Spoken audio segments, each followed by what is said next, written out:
I get asked a lot of weird questions about being bisexual.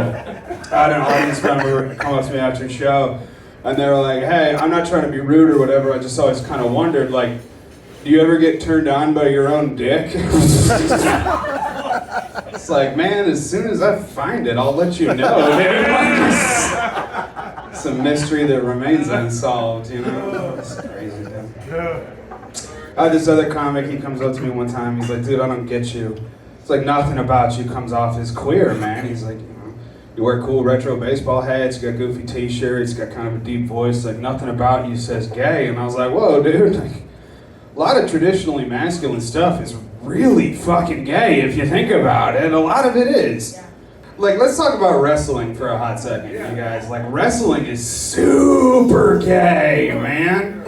Like, talk about the WWE, that's just a bunch of muscly dudes in Speedos, all oiled up, coming out to light shows and pyrotechnics. Like, that's fucking gay as shit, you guys. That's super gay. But like college wrestling or Olympic wrestling, dude, any sport that requires you squeeze yourself into a singlet and then physically dominate another man, that's a very gay sport, all right? That's gay, dude. No, man, another thing that I think is gay and also very masculine is hunting. I think hunting is super gay.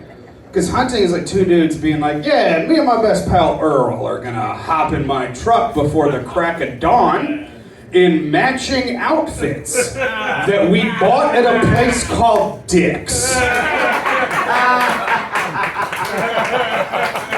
And then we're gonna drive on out into the wilderness where it's just the two of us.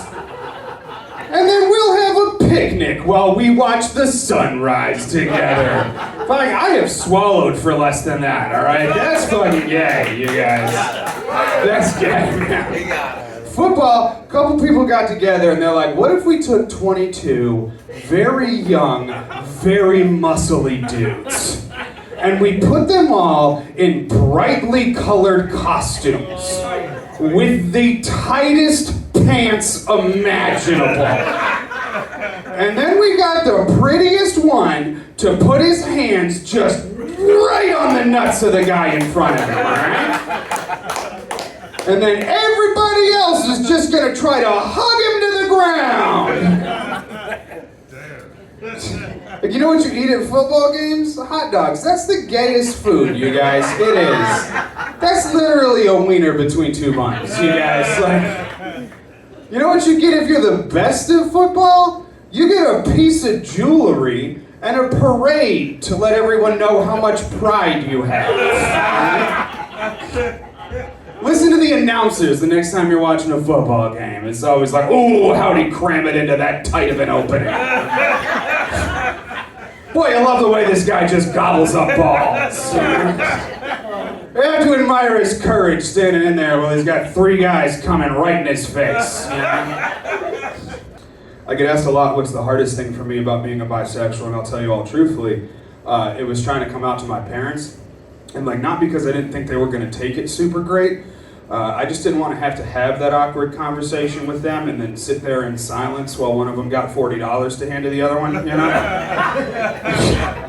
Pretty sure it was Mom. I'm pretty sure Mom bet queer, you guys. We used to go antiquing when I was a kid. She knew something was up, you know? Little 10-year-old with a bowl cut running around the antique store going, ooh, mid-century Pomo. Like, that kid probably likes wieners, you know? It's just... No, I say trying to come out to my parents because my father, God bless him, he's 79 years old, and he's like incredibly rapidly going deaf. Like, my dad is going deaf in a way where if you drove a Buick into my father's living room, you'd be like, this 4K TV is incredible! So I get on FaceTime with my folks, I'm like, Mom, Dad, I have something very important I need to tell you. So for a lot of years, I've been feeling very lost, but recently I've done some searching. I feel like I might have finally found myself. I said, I think I might be bisexual. And my mother went, what? And my father went, Robert lost his bicycle! But it's okay, he found it. So now I gotta buy a bike. Been watching a lot of reality TV recently. Has anybody seen that Netflix show, Love is Blind? Have you guys seen that show? Yeah, a couple of you. So if you haven't seen the show, it's a dating show. They take groups of men and women and they put them in an environment where they can't see each other. So they can only talk to each other through these little screens. And the point of the show is supposed to prove that you can fall in love with a person based just on their personality, right? Like just who they are.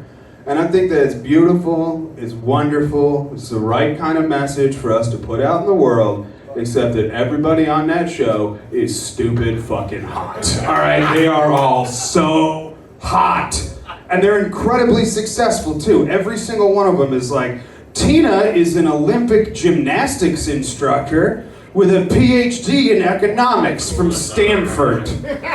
And Brett is a minor league hockey player whose dad owns an oil company. Like, will they fall in love? Probably. Yeah, like, yeah. I'm just saying, let's make that show legit. Let's have a little fun, you guys. Let's toss a couple of uggos on that program. We'll have a good time, you know? Throw me up there, dude. Just, you know, Bob is a 32-year-old, not that good Kia salesman. Who just moved out of his parents' basement. And he is looking for love. I saw an ad for Chuck E. Cheese, which is ridiculous. Like, my first question was, how in the fuck did Chuck E. Cheese survive COVID? That doesn't make a lick of sense to me, dude. Kids are disgusting, man. Like, if you came to me in March of 2020 and you were like, yeah, so COVID actually started in a ball pit at a North Canton Chuck E. Cheese, I'd be like, yep, 100%. That's exactly how that happened. But the ad was for about how Chuck E. Cheese made their menu healthier, which is patently ridiculous, because nobody that makes healthy decisions is taking their child to a Chuck E. Cheese. All right? Chuck E. Cheese slogan might as well be, hey, divorced dads, drag your crotch goblins on down to our toddler casino. We'll pump them full of grease and sugar water so they can meet your 22-year-old girlfriend.